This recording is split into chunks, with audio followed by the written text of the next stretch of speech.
এই পশ্চিম বাংলার মুখ্যমন্ত্রী ইনশাআল্লাহ হবে পীরজাদা নওশাদ সিদ্দিকী, মনে রেখে দেবে। আজকে ফুরফুরা শরীফের নওশাদ সিদ্দিকী ধর্মগুরু হয়ে পাটিবাজি করবে কেন? তাহলে আমি আপনাদেরকে জিজ্ঞাসা করব, ইউপিতে যোগী বাবু উনি কি ধর্মগুরু নয়? কথা বলে না কেন ধর্ম নয়? তাহলে উনি তো আমাদের ইউপির মুখ্যমন্ত্রী। যোগী একটা ধর্মগুরু হয়ে যদি ইউপির মুখ্যমন্ত্রী হতে পারে, তাহলে আপনাদের কাছে বলে দিয়ে যায় আগামীতে এই পশ্চিম বাংলার মুখ্যমন্ত্রী ইনশাআল্লাহ হবে পীরজাদা নওশাদ সিদ্দিকী, মনে রেখে দেবে। তার কারণ পশ্চিম বাংলার মুখ্যমন্ত্রী নবান্ন কোম্পানি বিজেপিকে ভয় করছে না, সিপিএম কে ভয় করছে না, কংগ্রেসকে ভয় করছে না, কিন্তু ভয় করছে পীরজাদা নওশাদ সিদ্দিককে। আজকে নওশাদ সিদ্দিককে জেলে ভরেছে, ওই বিজেপিদেরকে জেলে ভরলো না, সিপিএম কে জেলে ভরলো না, নওশাদ সিদ্দিককে জেলে ভরলো। তার কারণ নবান্ন কোম্পানি জানতে পেরে গেছে এই নওশাদ সিদ্দিকী আগামী দিন আমার চেয়ারটা কেড়ে নেবে। নবান্ন কোম্পানি কোনোদিন চাই না যে একটা মুসলিম বাড়ি থেকে একটা লিডার তৈরি হোক। আমার ভাই নওশাদ সিদ্দিকী তাকে অ্যারেস্ট করেছে, কি কারণে অ্যারেস্ট করেছে সেই কারণটা আমাদেরকে ব্যাখ্যা করতে হবে, কারণটা আমাদের জানাতে হবে। আর যে আরাবুল ভাঙরে বোম তৈরি করে বোম ছড়ে, আর সেই আরাবুলকে আজকে তাকে ছেড়ে রেখে দিয়েছে। বন্ধুগণ, আগামী 1 তারিখে নওশাদ সিদ্দিকীকে ধরতে হবে, আর 1 তারিখে ওই আরাবুল গুন্ডাকে আবার জেলে ভরতে হবে। আর যদি আপনি না ভরেন, সেই দিন মনে রাখবেন, 1 তারিখে মনে রাখবেন, আপনি যদি আরাবুলকে না ভরেন তাহলে বাংলার মানুষ কিন্তু আপনাকে ঘৃণা করবে। ঠিক না বেঠে?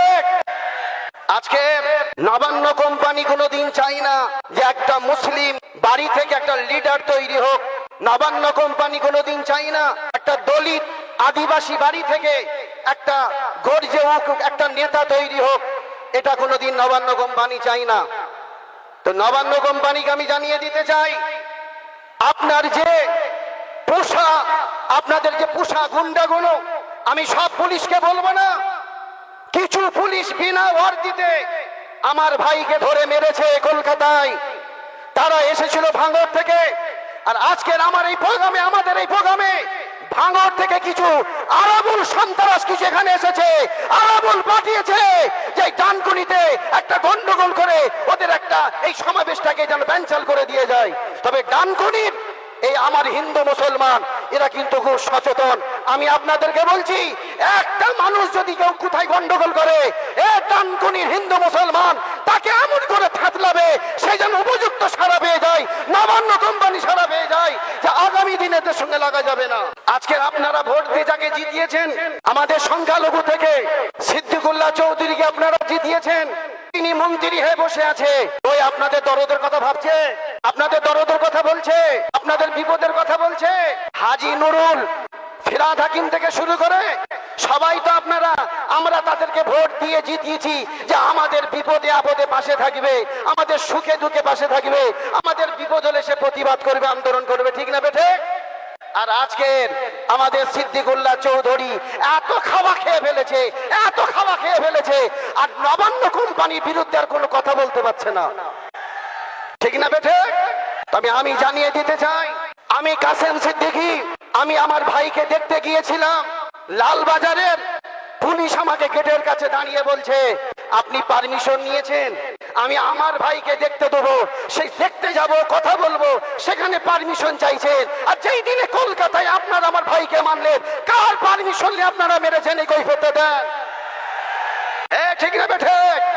আজকের আমার ভাইকে দেখতে আসবো, পারমিশন চাইছেন, হেরান মোবাইল ধরেন, হেরান আমার আইডেন্টি কার্ড ধরেন, আমার আধার কার্ড ধরেন, আর কি জমা দিতে হয় বলেন?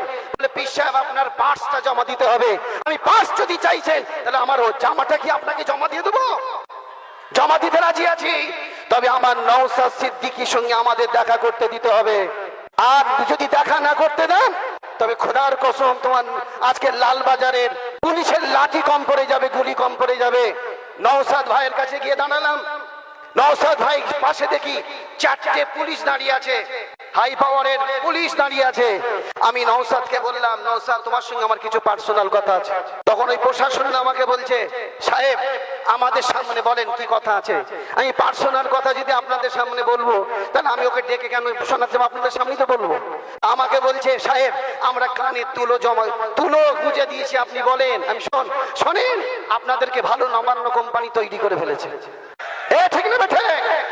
তবে আমি এই পুলিশদের সামনে দাঁড়িয়ে নওশাদকে বললাম, নওশাদ শুনলে, নওশাদ ভাই শুনলে, ইসলাম জিন্দা হতা হ্যায় হর কারবালা কে বাদ।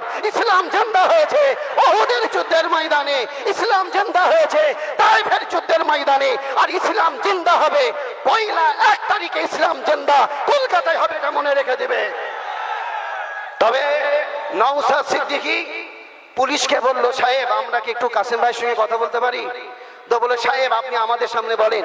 তখন বাঘের বাচ্চা সে পায়ের উপরে পা তুলে ওই পুলিশদের সামনে বলছেন, পুলিশ ভাইরা, আমার ভাইয়েরা এসছে, একটু আপনারা থামস আপ খাওয়ান ভাইদেরকে, খাওয়ান, চা খাওয়ান। দেখলাম যেমন বাইরে से शेर का बच्चा था, उसके अंदर भी शेर का बच्चा है।